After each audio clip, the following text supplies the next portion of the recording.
Vamos abrir nosso texto de hoje. É Gálatas capítulo 5. Já está projetado de 1 a 15. Eu gosto de ler o texto todo com vocês, irmãos e irmãs, visitantes, amigos, porque a gente está estudando o livro de Gálatas, a epístola, a carta que Paulo escreveu aos Gálatas.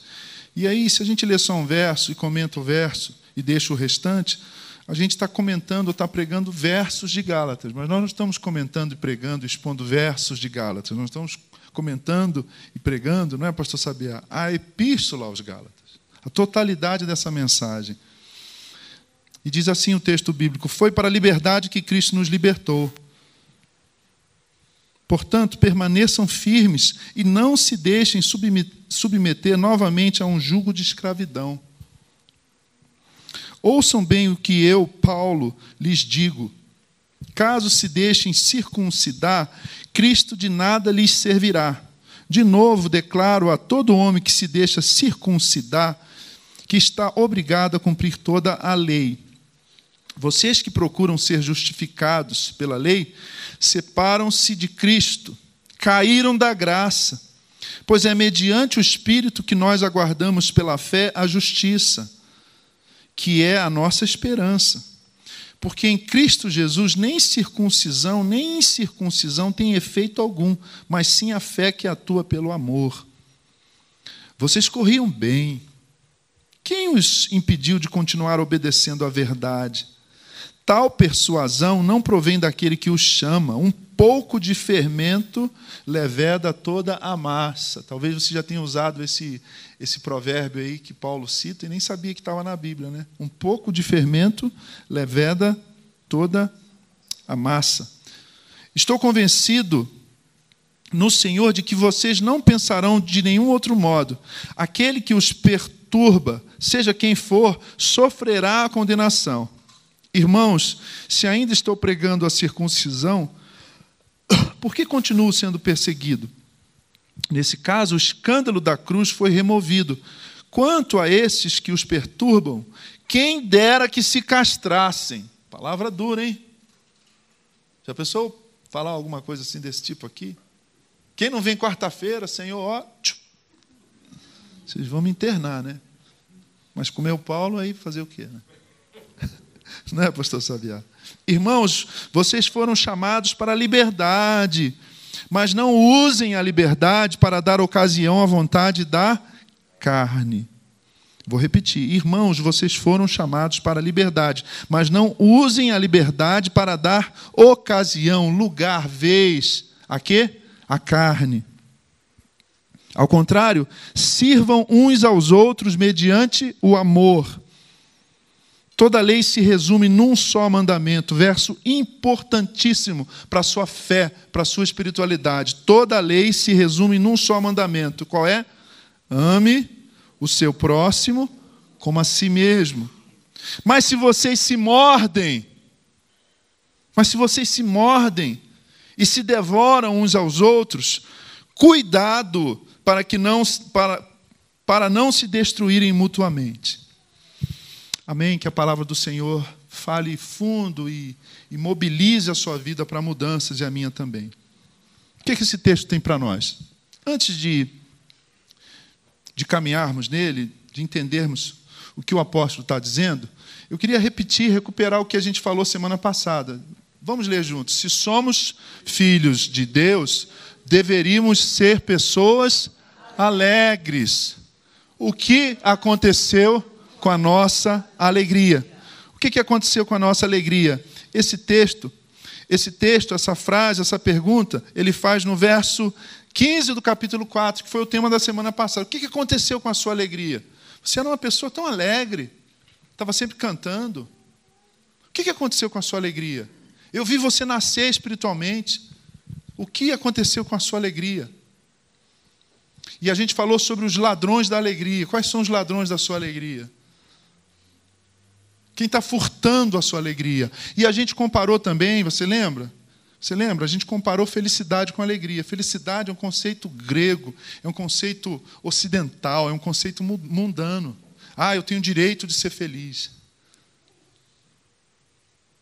Pensa bem, eu tenho o direito de ser infeliz. O que significa ter direito a ser feliz? É o sonho americano, o American Dream? Naquela canção que a gente canta sempre na virada do ano, adeus ano velho, feliz ano novo, que tudo se realize no ano que vai nascer, muito dinheiro no bolso, saúde para dar e vender. O sonho americano, o sonho do Ocidente, é isso, é você fazer sucesso, ter muito mais dinheiro que você pode gastar. No entanto, os países que têm um número de suicídio maior, se bem que a coisa está mudando, né? Porque a gente está tão globalizado, a gente globalizou o saber, a gente globalizou os bens de consumo. Né? Você entra na Amazon ou no AliExpress e compra a mesma coisa que os chineses estão comprando, que os americanos estão comprando. A gente assiste hoje uma série do Netflix que está acontecendo, ou que está no ar também, está online, não é? Está disponível, esse é o termo, no resto do mundo. A gente globalizou tudo. Não é? A gente usa o telefone que o presidente dos Estados Unidos usa. A gente tem o mesmo iPhone dele. Talvez não o 10, porque aí é só coisa para o Fagner para cima. Assim. Só que a gente está globalizando também um sentimento de desesperança, de falta de sentido na vida. Antigamente eram os países mais ricos, Dinamarca, Alemanha, Holanda, Japão, que tinham índices astronômicos de suicídio. Agora está aqui também. Porque a gente está globalizando essa percepção de que a vida é aquilo que eu consumo. Se eu consumo mais, eu sou mais feliz. Se eu consumo mais, eu sou mais feliz. Se eu não consumo nada, eu sou infeliz. Consumir é bom. Eu não gosto de comer pão com epa. Você já comeu pão com epa? Não? Eu acho que sim. Quando eu era mais pobre do que você pode imaginar, a gente comia pão com epa. Porque pegava o pão assim, abria e falava, epa. Pão com epa. Né? Acabava o dinheiro, a mamãe falava, não tem jeito, é pão, ainda bem que tem pão. Né? Mas eu não sei se hoje eu sou mais feliz do que eu era quando a gente comia arroz com ovo. O ovo furava assim, derretia. Não era molho barbecue, era a gema mole do ovo, assim, né? Arroz com ovo, muitas vezes a gente almoçava. Gostoso, claro que é. Delícia. Eu sou um ovíparo. Não como mais ovo porque senão eu vou ficar oval, o colesterol vai estourar, né? Então a gente meditou sobre isso, eu não quero recapitular, mas hoje a gente tem uma outra pergunta. A pergunta de hoje é o seguinte. Ela não está aparecendo ali. O que te escraviza? Primeiro, o que aconteceu com a sua alegria e o que te escraviza? Você está preso a quê hoje? Tem gente que é presa, por exemplo, a Coca-Cola. O cara não consegue passar um dia sem tomar Coca-Cola. Né? Tem gente que é presa a café. Ontem eu fui numa gráfica pegar alguns cartazes e aí conversa vai, conversa vem, pastor e tal, o pessoal me conhece, pastor. Aí não sei por que entrou num assunto de cigarro, e ele falou que ele acordava, acendia um cigarro e fumava indo para o banheiro. Aí voltava do banheiro, tomava um gole de café frio, fumava outro cigarro. Depois ele passava um café e fumava outro cigarro porque tinha um café fresco. E quando ele entrava no carro, ele me disse, a primeira coisa que ele fazia era acender um cigarro. Então, até os primeiros 40 minutos, 60 minutos do dia dele, ele fumava 4 cigarros, 2 maços por dia. Ele falou, não conseguia. Depois ele falou de bebida. Ele falou, parei de fumar, mas beber eu estou com dificuldade. O que te escraviza? São esses vícios clássicos, tabaco, álcool? O que te escraviza? Tem gente escrava da religiosidade. Tem gente escrava da religiosidade.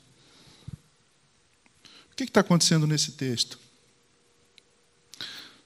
Se nós fomos libertos pelo Evangelho da Graça, fomos libertos de quê? De muitas coisas, né? Eu, por exemplo, fui liberto da noção que Paulo trabalha aqui, de que eu tenho que fazer algo para Deus me ouvir. Se eu não orar de joelhos, meia hora, em voz alta, a minha oração foi fraca.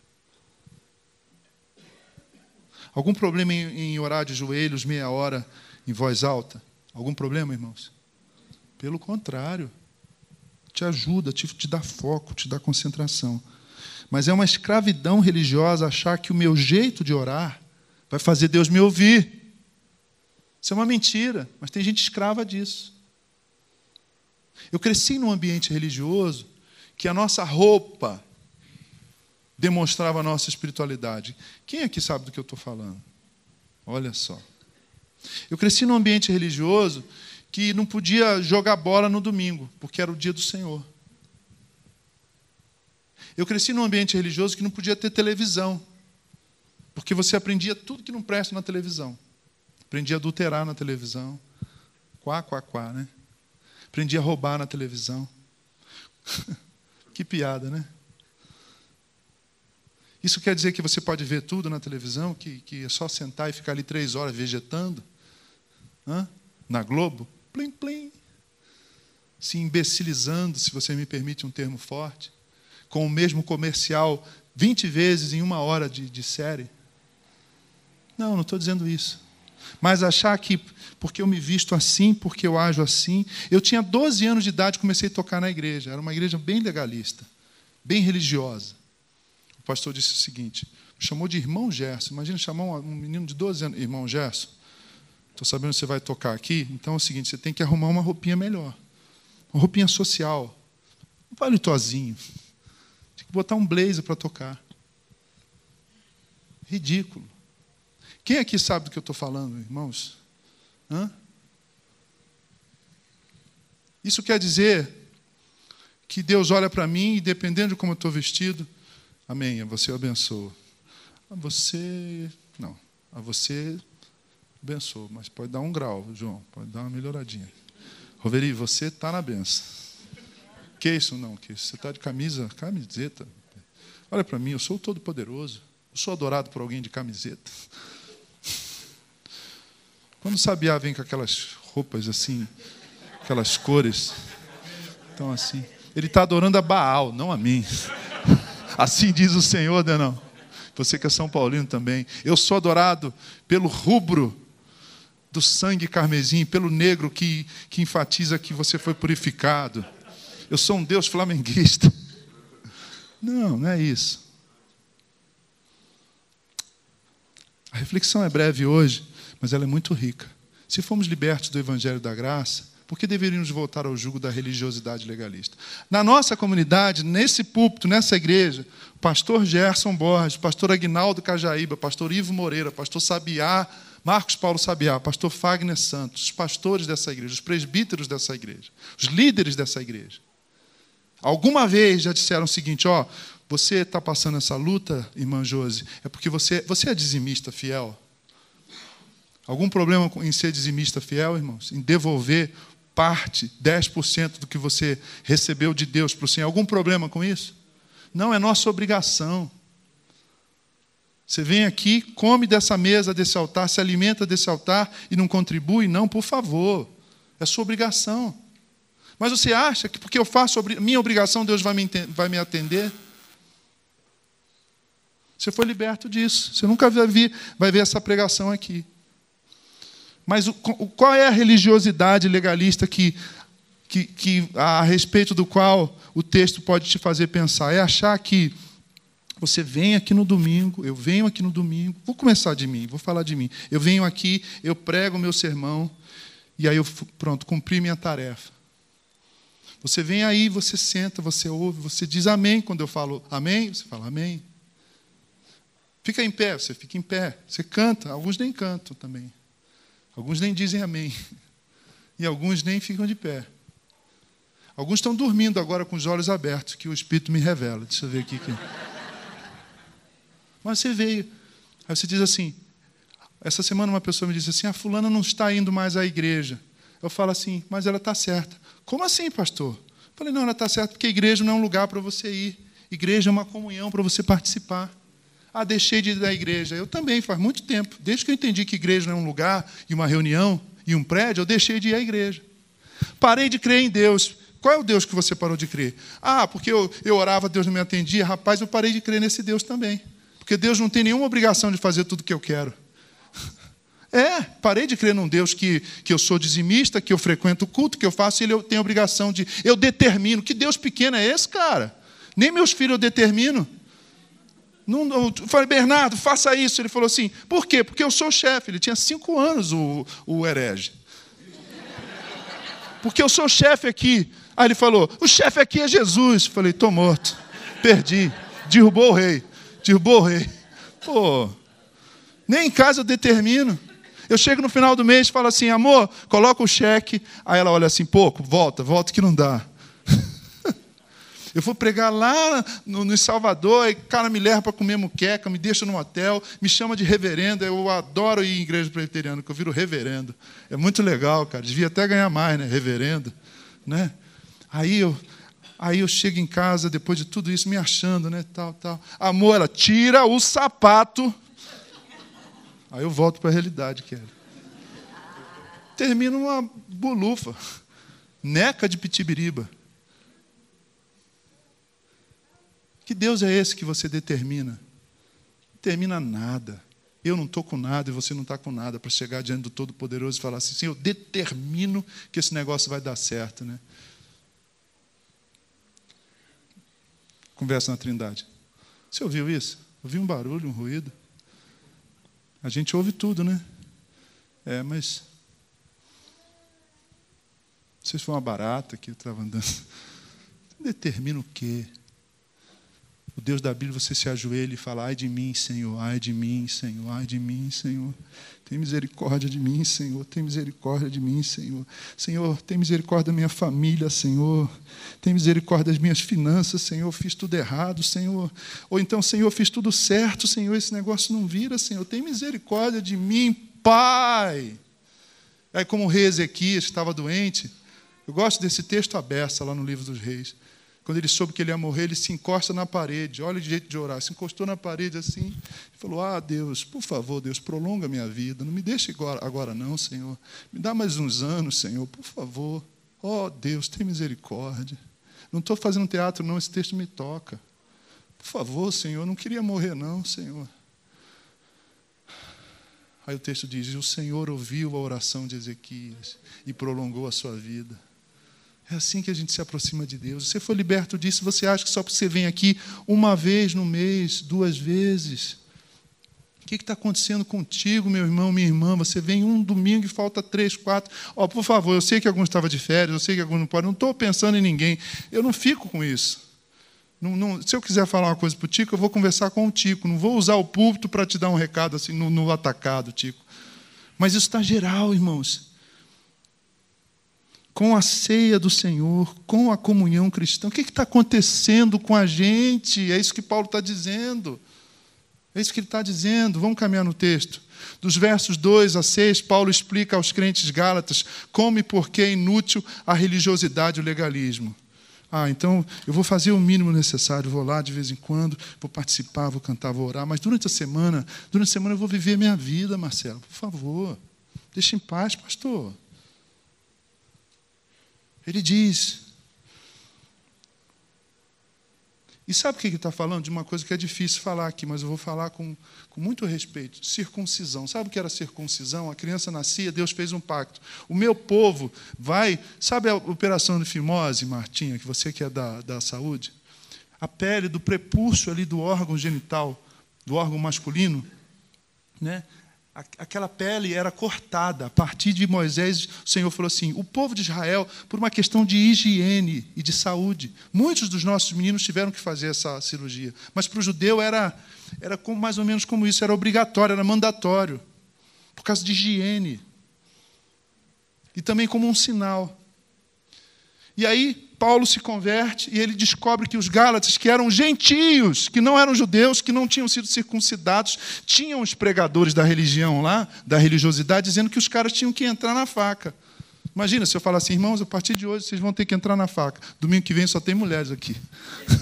O cara não vai no proctologista, cara. Se eu falasse aqui, quem tem 40 anos e já foi lá no proctologista, todo mundo vai olhar para o lado, sei lá, não sei o que lá. Você já foi? Uma salva de palmas para o nosso irmão aí, corajoso. Pode aplaudir, porque... Então, Paulo está dizendo o seguinte, vocês não são judeus, gálatas, vocês são gentios. Vocês são gentios. Vocês não são judeus. Se alguém está te obrigando a fazer um ato simbólico que era feito com os judeus, vocês estão voltando. Deus te libertou disso. Deus te libertou de dia santo. Deus te libertou de festas obrigatórias. Deus te libertou de rituais. E agora você quer voltar para isso? Você quer voltar para isso? Não volta para isso. Não volta para a escravidão. Vocês viram o filme 12 anos de escravidão? Gente, que filmaço, mas pesado, né? Triste, cara. Eu levantei algumas vezes. O cara era um sujeito, um escravo alforriado, livre, tocava violino, né? E aí ele é capturado de novo como escravo. O filme é tristíssimo. Tristíssimo. Porque ninguém quer fazer isso. Você já foi liberto, você vai voltar para a escravidão. O que te escraviza? Qual é a tua escravidão religiosa? Pensa aí. Pensa aí. O que te escraviza? Você precisa lidar com isso. Porque se estar aqui no domingo é um ato para desobrigar a sua culpa religiosa, não adianta de nada, irmão. Você vai ficar aqui um tempão e a sua vida não vai mudar. A sua vida não vai mudar. Paulo diz que quem volta, ia falar volta para trás, mas aí você sabe que é redundante, né? Mas quem faz essa volta, esse retorno para a religiosidade, caiu da graça. A religião, irmãos, a religião é uma máquina de moer carne. Fala assim para mim, a religião não serve para nada. Diga. Ué, mas isso aqui não é um encontro religioso? Num sentido sociológico, sim. Porque não é um encontro nem budista, nem hinduísta. Que mais? Nem islâmico, é um encontro cristão. Então, nesse sentido, é religioso. Mas não é religioso no sentido teológico, prático, existencial e psicológico. Ou seja, eu não estou fazendo algo aqui para minha semana ser melhor. Vocês entenderam isso ou não, irmãos? Não é para minha semana ser melhor. Eu estou aqui porque a minha semana já foi abençoada, eu estou aqui celebrando a graça de Deus na minha vida. Isso não é religião, isso é cristianismo. O cristianismo é a superação da religião. Porque toda religião, eu falei no início, é a ideia de que eu faço algo para a divindade me beneficiar. O cristianismo é o seguinte: a divindade fez algo e que me beneficiou eternamente, fui perdoado. Estou sendo transformado e um dia serei semelhante com Cristo Jesus. Glória a Deus, já foi feito, já foi feito, já foi feito, já foi feito. Você pode dizer, Marcelo, comigo, já foi feito? Então fala para o Marcinho aí que eu acho que ele não sabia disso. Já foi feito, já foi feito. Tá? Mas aí o texto continua. No verso 13 a 15, Paulo mostra o perigo de irmos para um extremo. Qual é o primeiro extremo? Repita, eu tenho enfatizado isso. Qual é o primeiro extremo, irmãos? O que está nesse polo aqui? Legalismo religioso. Não fala, você precisa gravar isso, por favor. Qual é o primeiro polo? Legalismo de lei. Se você não ora, se você não é dizimista, se você blá, blá, blá, blá, blá, blá, blá, Deus não te abençoa. Isso é um polo nefasto, letal, que a gente sabe que não serve para nada. Qual é o outro polo? Diga. Licenciosidade ou carnalidade, falta de regras e de amor. Tudo isso está no texto. A gente sai de um polo e vai para o outro polo. Nós somos polarizados. Polarização é um problema. No nosso país, por exemplo, o espectro político do nosso país, ou você é coxinha, ou você é o quê? Mortadela. Tem uns que são mortandela ainda. Não é? Gente, entre o preto e o branco tem tanto... Não estou defendendo o centro, não me entenda mal. O centrão é a mistura disso tudo, porque tem país que nesse estado o cara apoia o candidato da esquerda, mas no outro estado ele apoia da direita. O centrão, não estou falando no sentido ideológico, mas, espera aí, não sai de um polo e vai para outro. Conversava com um irmão aqui querido, vou falar o nome dele, mas ele falou assim: pastor, a tua palavra, a pregação de Gálatas tem me abençoado, porque eu vim de um polo. Eu vim de um polo que era assim. O pastor falava assim: onde você estava domingo passado, Elcio? Pastor, fui na igreja. Com a ordem de quem? Isso não é pastor, cara. Isso é totalitarismo fascista. Ô, irmão, você está namorando? Quem? Já veio pedir a minha permissão? Pastor, estou indo para uma outra igreja. Você não tem a minha bênção. Você está saindo daqui fora da minha cobertura. Se fosse do seguro, eu ia falar fora da cobertura, porque... Você sai desse extremo, e aí Marcinho some aqui, eu falo assim, Marcinho, onde você está? Por que você está perguntando isso, pastor? Já ouvi isso. Por que você está perguntando isso? Não, cara, porque eu sou teu pastor. Ué, pastor, você não sabe que eu trabalho? Ai. Espera aí, Marcinho, você está trabalhando domingo? Está trabalhando no shopping?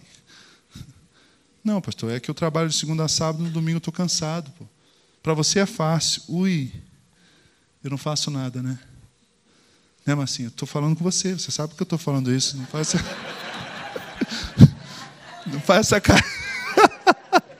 Faz essa cara de não disfarça, não, meu compadre. É contigo mesmo, meu servo. Voltar para o texto. Você entendeu? Você está aqui na prisão, cara. No Egito, escravo fui. É religião, religião, religião. Quantas vezes você já foi 3 vezes na semana num culto?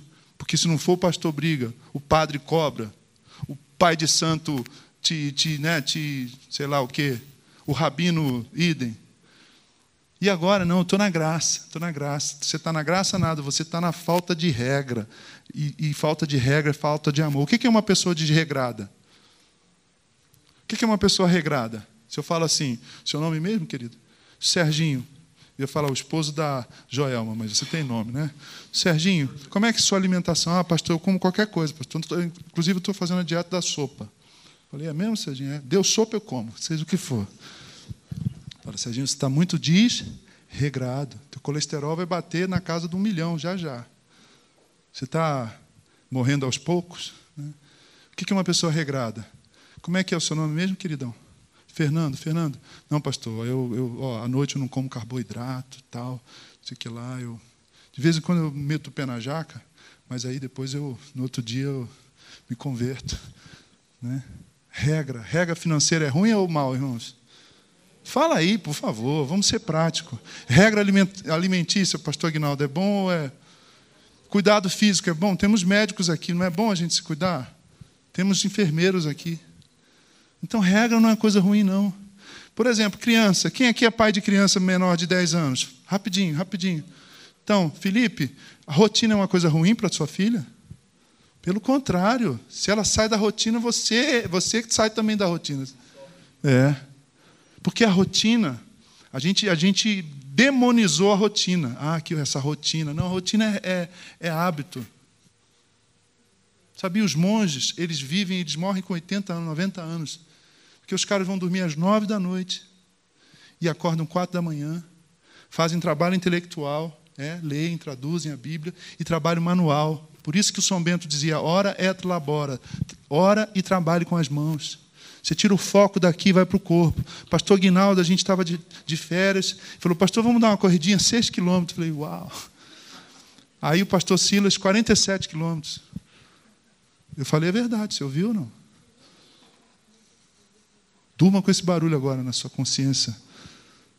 Regra é bom. A gente saiu da regra excessiva e foi para a regra nenhuma. Faz sentido, irmãos, o que o seu pastor está dizendo?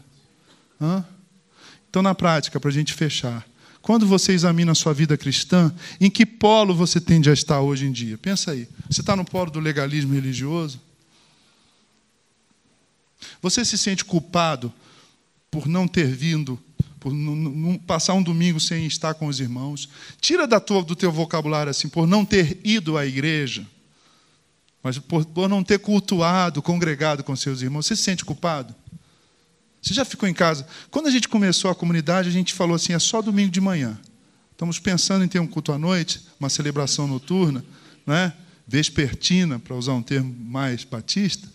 E aí, no início, eu lembro, acho que foi o Denão, outros irmãos falaram assim, Gerson, lembra dessa conversa, Denão? Você lembra? Falou assim para mim, cara, pastor, é estranho, pastor, em casa, fantástico, eu me sinto mal.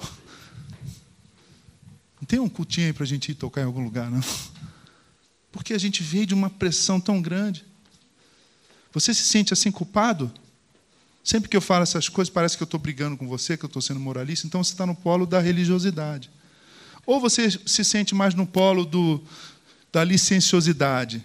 Por que é carnal? Porque Paulo diz assim, não use a liberdade que você tem para dar ocasião à carne. Não é que é isso? Não use a liberdade que você tem para dar ocasião à carne. Por exemplo, você já viu nesse púlpito alguém pregar assim: olha, tomar um vinho, tomar uma cerveja, isso é coisa do diabo, é do capeta. Crente não bebe, não fuma, não transa, não joga, não vive, não... Não. Não, isso é conversa legalista. O álcool é perigoso, sim ou não? Muito. Tem gente aqui que tem luta com álcool. Mas eu não tenho fundamento bíblico para dizer assim: quem toma uma gota de álcool está treinando para pular no quinto dos infernos. Né? Não tem base bíblica. Sabe por quê? Jesus transforma a água em vinho. Ou eu sou doido,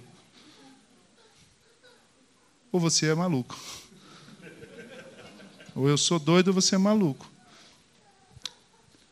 Aí você sai aqui desse culto, vai para uma feijoada e toma todas. Não, porque a minha igreja disse que beber não é pecado. Eu não disse isso.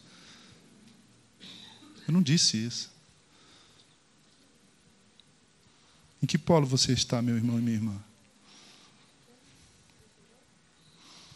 Pensa nisso.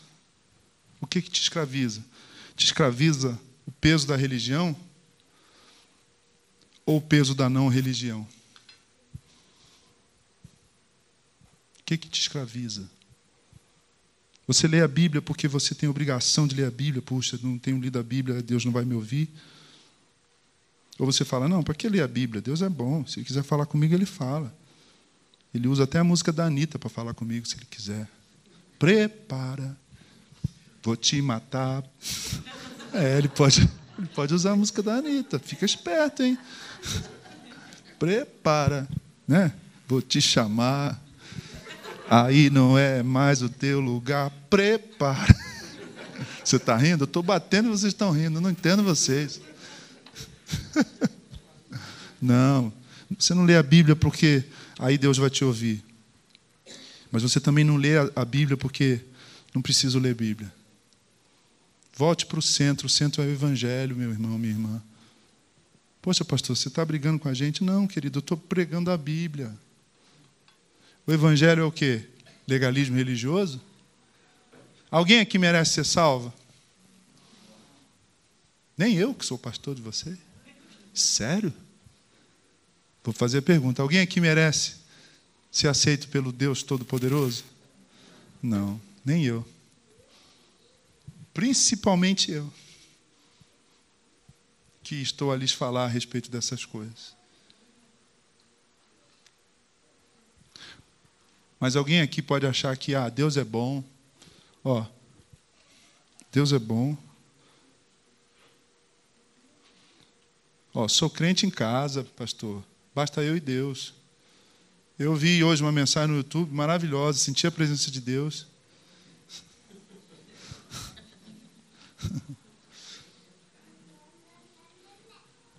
Há nada a ver, pastor, esse moralismo aí, pastor. Deus é bom. Em que polo você está? Qual é a sua tendência? A ir para a extrema esquerda do legalismo, extrema direita do legalismo religioso ou extrema esquerda da graça barata? Feche os olhos. Vamos terminar.